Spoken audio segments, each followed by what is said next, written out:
இலங்கையில் அன்றாடம் இடம்பெறும் இந்த வீதி விபத்துக்களை தடுத்துக் கொள்ளும் முகமாக ஜனாதிபதியின் நேரடி கண்காணிப்பின் கீழ் கிளீன் ஸ்ரீலங்கா நிகழ்ச்சி திட்டத்தின் கீழ் ஒரு அங்கமாக இடம்பெற்றுக் கொண்டிருக்கும் டேக் கேர் வேலை திட்டத்தினூடாக இன்று நாளிலும் உங்களை சந்தித்திருக்கிறோம். 24வது டேக் கேர் வேலை திட்டமானது இன்று ஹொரண மதுராவேல மத்திய மகாவித்தியாலயத்தில் இடம்பெற்றுக் கொண்டிருக்கிறது. எனவே இந்த வேலை திட்டத்திலும் ஏராளமான மாணவர்கள் இங்கே கலந்து கொண்டிருக்கின்றார்கள்.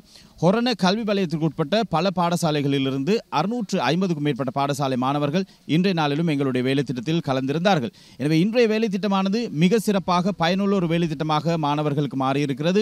பாடசாலை மாணவர்கள் மாத்திரமல்ல, ஆசிரியர்கள், அதிபர்கள் என ஏராளமானோர் இந்த வேலை திட்டத்தில் மிக சிறப்பாக கலந்து கொண்டிருந்தார்கள்.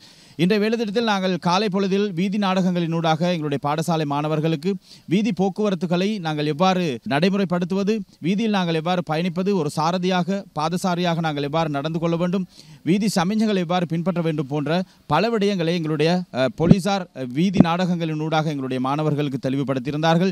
அதனைத் தொடர்ந்து நாங்கள் கருத்தரங்குகள் மூலமாகவும் செயலமர்வுகள் மூலமாகவும் ஏராளமான விடயங்களை மாணவர்களுக்கு தெளிவுபடுத்திக் கொண்டிருக்கிறோம். எனவே இன்றைய நாள் வேலை திட்டமானது மிக சிறப்பாக நடந்து முடிந்திருக்கிறது. அடுத்த வாரம் நாங்கள் இன்னும் ஒரு பாடசாலையிலிருந்து உங்களை சந்திக்க இருக்கிறோம். எனவே இன்றைய நாள் மிக சிறப்பாக இந்த வேலை திட்டத்துக்கு ஒத்துழைப்பு வழங்கிய அனைவருக்கும் அன்பார்ந்த நன்றிகளோடு இன்றைய நாள் ஹொரண மதுராவேல மத்திய வித்தியாலயத்திலிருந்து விடைபெற்றுக் கொள்ளும் நான் உங்கள் விஜய்.